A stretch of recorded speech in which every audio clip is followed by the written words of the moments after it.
Fletcher. Fletcher Crossfield. Yes, Fletcher is a character very near and dear to my heart, who actually was developed in a different series originally and then brought to this one and retold. And what were we talking about again? Fletcher. Fletcher. Fletcher is a difficult character to write. And Fletcher is difficult to write, even though he's, for me, probably the most fun to play, especially when he is bouncing off a chance.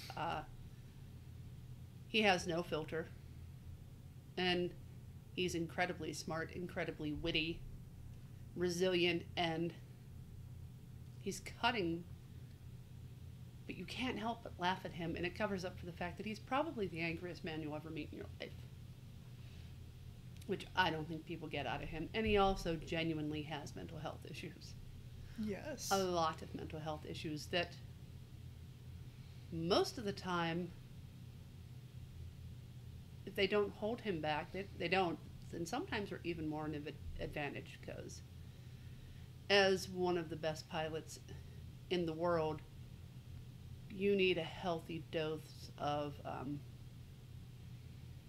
disregard for fear and danger. yeah, like just balls the size of brass to just fly at Mach 3 with your hair on fire upside down because you can, and because you can make physics your bitch. But he's difficult to write because there's so many layers to him, and he's actually very easy to hurt. I mean, you will never beat him down, because he will literally be that. You would think it would be Cruiser, but it's actually Fletcher's the one who, like, is that as hard as you can hit? Keep hitting. Yeah. I've taken worse, and with each hit you take, he wins. But in his own way, he's very. It's a very fragile, tenuous grip on reality that can really slip, and he's such a brilliant mind with so many positive attributes that's kind of trapped in a brain that tries to kill him on a regular basis. And Chance is really the one person who gets that on a different side, because it's Chance's body that tries to kill him on a regular basis. Like, ooh, I should touch that. Yes. I should snort that. I should inject that. That's gonna feel good. And his brain's like, no, no, no, no, no, no, no, no, no, no. She's married to a very large man with a poor temper. Like, yes, but she feels so good. Mm-hmm. She's pretty. Yes. She's 60 years old. Doesn't matter. Doesn't. Does All not women matter. are pretty to him. That's Chance. That's why women love him. Yes. Because he loves women. That's why women hate him, because he loves women. But the two of them together find the missing parts of each other. And Chance is so willing to be, not even willing, Chance and Fletcher engage on a different level than really any of our other characters. And it's always fun to see. And I think some of the best dialogue ever comes out of them talking. They tend to be so unintentionally raw with each other, and it's something, especially for Chance, that you don't see elsewhere, because he's very much into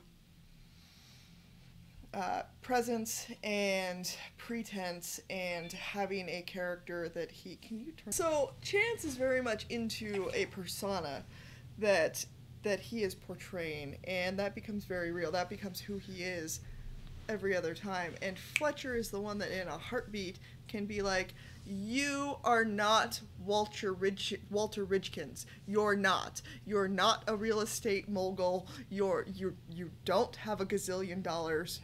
You don't do this. In fact, we're wanted, and you're on the run, and you need to stop. And then they fight. You're on the run, and I'm insane. Yes. Yes. And Chance can get so just enamored with his own bullshit, and Fletcher cuts right through it. And I don't know, one of the scenes that comes to mind is when they're fighting in It's not devil. It doesn't have a name. Which one is it? The one with Kimmy. They're fighting in the locker room because Fletcher is off of his meds, and Chance is the only one that notices that he is manic and he's off. And they get into this giant physical altercation because as much as Chance does not like fighting, him and Fletcher come to blows all the time because it is baseline how they manage to communicate. It's a hard reset. Yes. Factory reset. And Chance says something about there's Ativan for that. And what does Fletcher say? Remember. You don't remember? He What do you say about that? I need that, you jackass, and I can't take it. That's right. That's right. And it just deflates this whole high horse that Chance is on. And even on this high horse of, like, delusions of grandeur, Chance is trying to save his friend. And his friend is like, I actually need that. I have need a that and I prescription can't for take it. Can't take it. You're not actually allowed near it because you'll snort all of it. At once. With some hookers and some blow. Oh, best day ever. Yeah, except for all that chlamydia. It was awesome till then. Yeah, but... And the angry during Russian mobster. Before that is the best. No, see, that wasn't a day. That was a few minutes, hours of pleasure. Oh, the best, though. Let's focus on the best. Yes. Living to fuck another day might be better. Yes. Or with that same book, those two have some great scenes, and they are in fisticuffs on the locker room floor. And what is it that Chance says? Fletcher says something about how he doesn't want to be, he just wants to be normal. I just don't want to be crazy. I just want to be normal. I just want to be normal. Chance slams him against the floor. He's like, you're not normal. You're crazy. You are. Take your meds. Yeah, take your meds. It's the closest to normal you'll ever get. And if he was normal, he wouldn't be good at what he does. Yeah. He wouldn't be Fletcher, and Chance would not be anywhere near as close to him. And I don't know if at that point the bond shows how much that they are truly codependent on each other. It's not a healthy relationship, but it is absolutely the best thing that ever could have happened to each other, or else they would have both been dead well before now. Yes. They do not play well with others. Chance would accidentally self-destruct, and Fletcher would very purposely destruct. Yes. Yes, and even on the cons, Chance gets so involved, and he believes his own lies. And Fletcher's the one that, like, reels him in, and it's like, no, you're taking this too far. Like, come on back. We can have fun, you can do this, but you gotta come back just a little bit. And in the air, or with the crazy, Fletcher doesn't have a great grip on that, and Chance is the one that balances him out. But it still makes Fletcher incredibly hard to play. There's so much vulnerability in that, because when he's really losing his grip on reality, Chance is the one person he can go to and specifically find that tattoo to make sure it's real Chance, not bad Chance. And in that time, he trusts Chance more than he trusts anything else, including his own brain. Yes. Which, if you know people with mental illness, if you've seen people with mental illness, if you really get it, you understand how devastating that is, to just have someone whose own mind is trying to do them in. And to very knowingly be aware that you're crazy and you're hearing things that aren't there. And at some point you know that you're going to lose your grip on the ability to distinguish reality versus hallucinations. Which ones are really voices and which ones are really hallucinations, and who do I trust if I can't trust myself? And that's what Chance is for, because ironically the liar and the con man is the one person who'll never lie or con to him, because Fletcher believes he will never lie or con to him. And Chance will die to defend that. Yeah. He'll never admit it. God, no. Well, for fun. Just, We need him. It's fun. It's and Fletcher, Chance seeks out all these feels, all these input, all the sensation, and Fletcher really needs to tone that out. Yep. Fletcher needs less feels, less stimulus, and more protection. And that's what Chance offers him. But it's very, very difficult to write him. He's emotionally honest. Like, his biggest weapon when fighting with anyone or dealing with anyone is he just tells them the truth. Yes. Flat out. No one believes it. It's the greatest weapon against Chance, too, because the one thing Chance is not comfortable with at all is anything based in truth. Yeah. And it is Fletcher's go-to. As he has learned, he's smart enough to know long ago, you tell people the truth, they don't know what to do with that. Yeah. And they'll just kind of move along. Nobody expects you to tell the truth flat out. Yes. Yes, and largely Fletcher, he's a little more difficult to write because we have it set up with his mental illness that he's largely not a part of the first book because he had a mental break and he's recovering in an institution from that. He was literally pushed into it. The circumstances conspired and he broke hard. And even throughout that, he always had in the back of his mind that Chance would be there, and when Chance couldn't be there, he hallucinated him. Mm-hmm. Yes, Chance was always there with him. And even when he's better and Chance is like, I'm sorry, I wasn't there, Fletcher's like, oh, you were there. You didn't have to be there to be there. And it's just a truth to him. It's that level of things that people don't say that he says with abandon. Yes. And as proud of Chance's body as Chance is, he has a god-awful tattoo, and Fletcher does too, because they got them drunk and together. What a great idea. No, well, such I'll get a phoenix. You can get a griffin. There's all sorts of mythology. It'll be great. Yes, it's wonderful. Is our tattooist wearing really thick glasses? Does that look like a platypus? That's a platypus. Why'd you get a platypus? I think I got a hairless chicken. It's a griffin. That's a platypus. Griffin, it's a semi-aquatic animal. And he hates it because nothing that bad should be anywhere near his body. It's like having a smiley sticker on the Mona Lisa. It is. It's not appropriate. Only it's a bad platypus. Is there a good platypus to have tattooed on? Did Chance just call it a platypus? No, Fletcher's so never happy. Gonna admit it. You just did. Platypus. But Platypus. he will not get rid of it because he knows that it is a tether to reality that Fletcher has. Because even in his vastest hallucination, his hallucinated Chance was smart enough not to get that fucking tattoo. That hallucinated Chance does not have bad tattoo. Chance is a little bitter about it. He really is. He hates that bastard. Well, he should. That guy's an fucking asshole. Fake Chance. Fake Chance is an asshole. It really is. Mm-hmm. Yes, he says awful things. Yes, and he doesn't have a bad tattoo. Yeah, well, he's a figment of an evil imagination and mental illness, but he's not crazy. He's never been that drunk to get that tattoo. Was that the time you were drinking the Jamesons from the bottle? Probably. Yeah, it wasn't our bottle. It was that bunch of Marines over there. They were not amused. Might have had acid in it.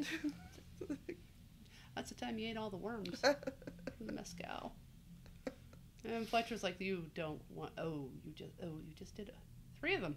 Yeah, well, why not? I mean, they one's good, 3's better. They crawl in and they also eat the root girls. of the cocoa lamb. Cocoa. So it's literally they're high on cocaine, and I'm gonna call the boss. I'll be right back. Just gonna go ahead and call the police on us now because we're gonna need this help. I'm going to go over there and start shit with the table that gave me that. And nobody will expect it because I'm the funny guy. What was it Wolf says? Chance you can figure out. Dex is no one you should be afraid of, and you should be very afraid of Fletcher. But he's difficult to write. I'm very protective of him, I think, in a way. And he's been done dirty.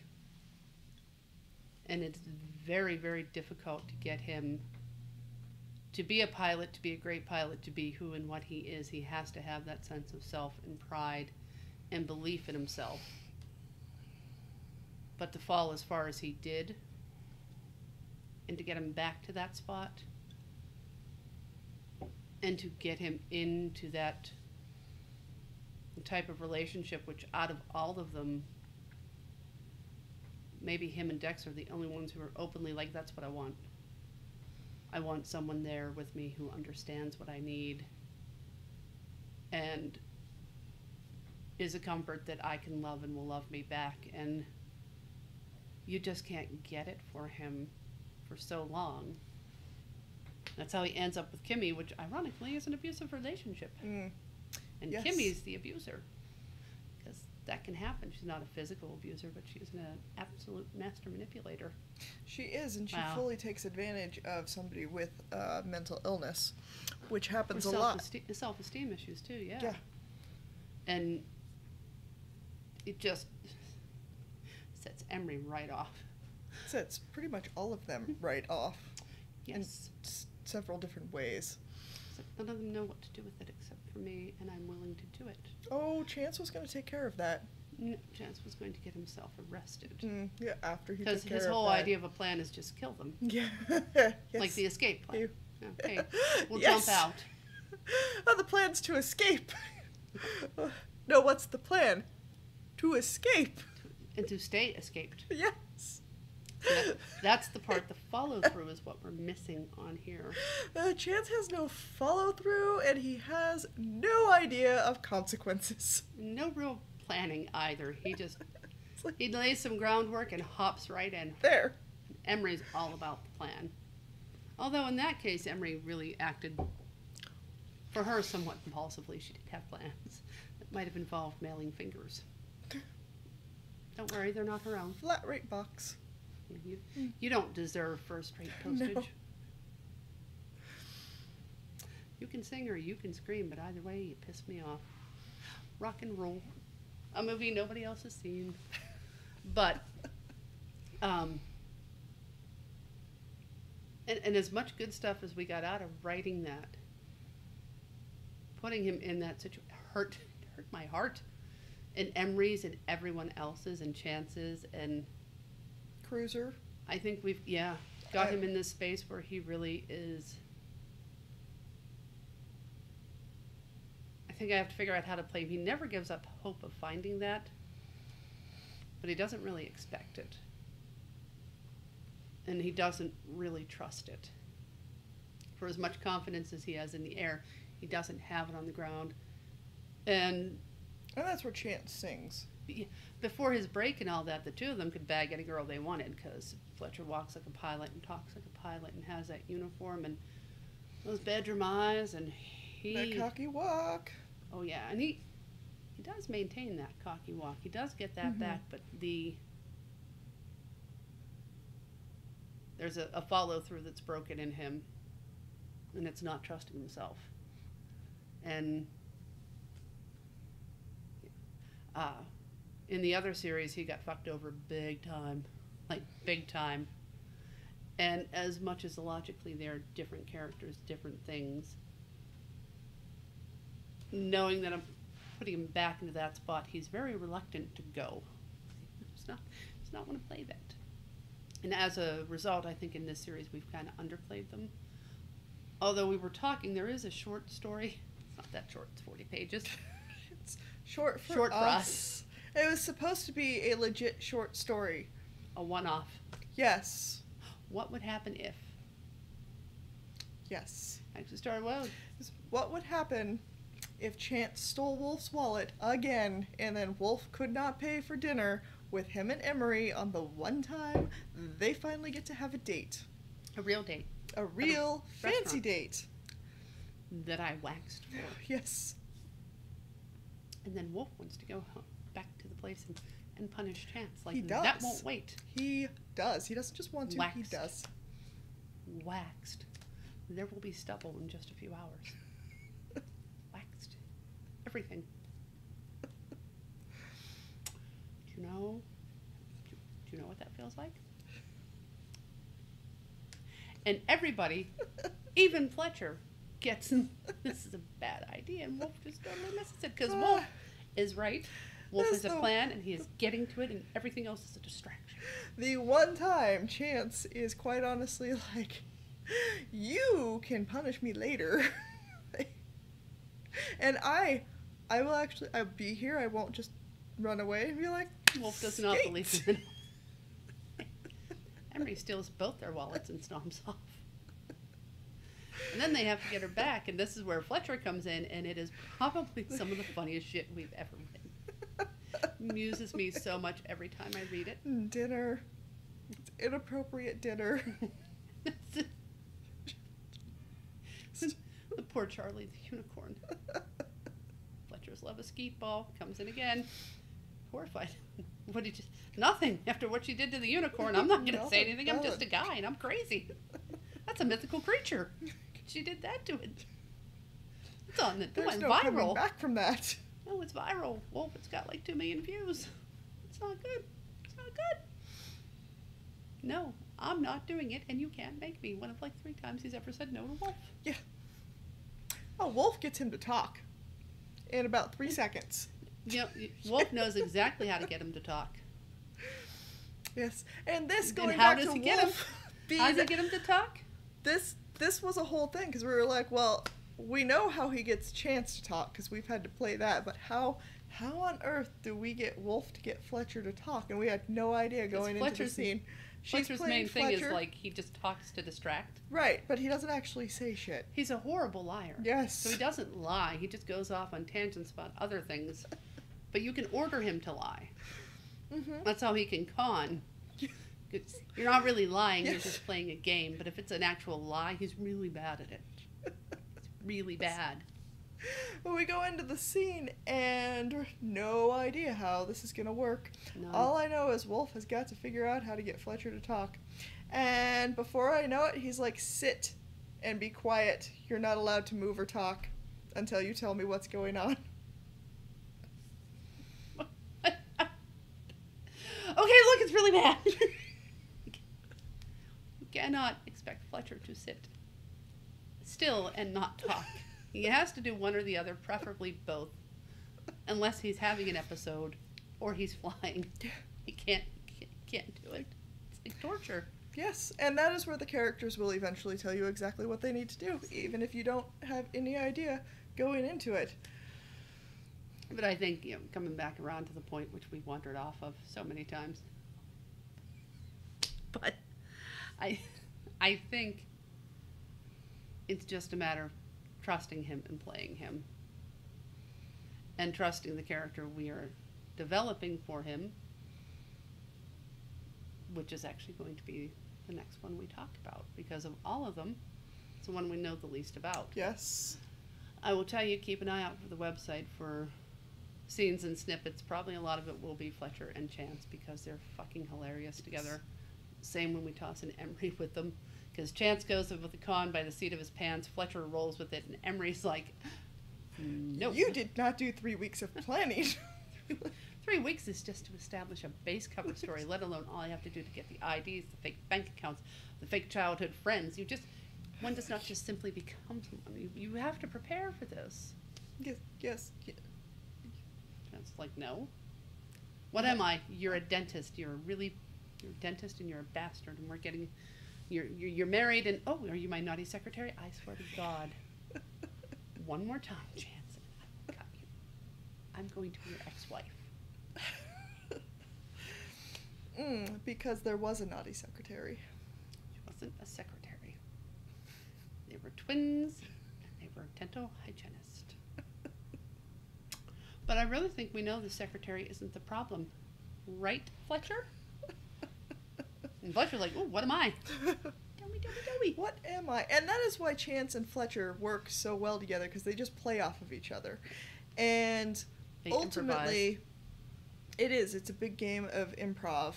And Chance knows the con. He knows what direction he's steering the con towards and who the mark is. And it's just kind of a matter of pulling Fletcher back and forth and kind of guiding him just a little bit.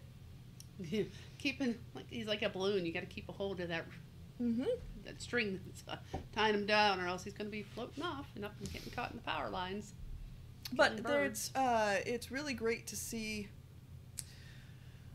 Chance and Emery are both cons, and it could be very similar, like female versions of the same character, but they're so distinctly different in how they handle everything. Because Chance is all about see the pants, jump into the pit of the fire, figure it out, and she is, whoa, that is how you die. Well, and Chance actually does it for the thrill. Chance does it very much does it for the thrill. To get something, to get the reward, to get that feeling, to get that payoff. And Emery does it to get information to keep safe. Yes. It is like Chance is running for dinner and Emery's running for her life. That old fable? Yeah. Two entirely different critters here. However, they both take an immense amount of pleasure and pride in doing it. And Fletcher is just like, it's fun. I'm somebody else. I'm good at this. I'll do that. I'm much better at being somebody else than I am at being me, so let's hop in. Yeah, so we're going to try to get... We have thousands, literally thousands of scenes that we have written for all of the characters. Some for developing, some for other books. Some Yeah, got so edited out. they're mostly just character development and seeing, if this happens. Some of them don't really wind up turning into anything. Others kind of do, but the way they're written currently, they don't fit into the canon of what we've got established.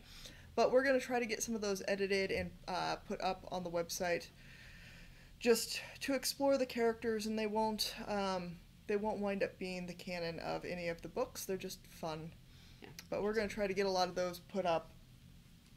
Yes, and we'll try to get them put up before we talk to you about our next character.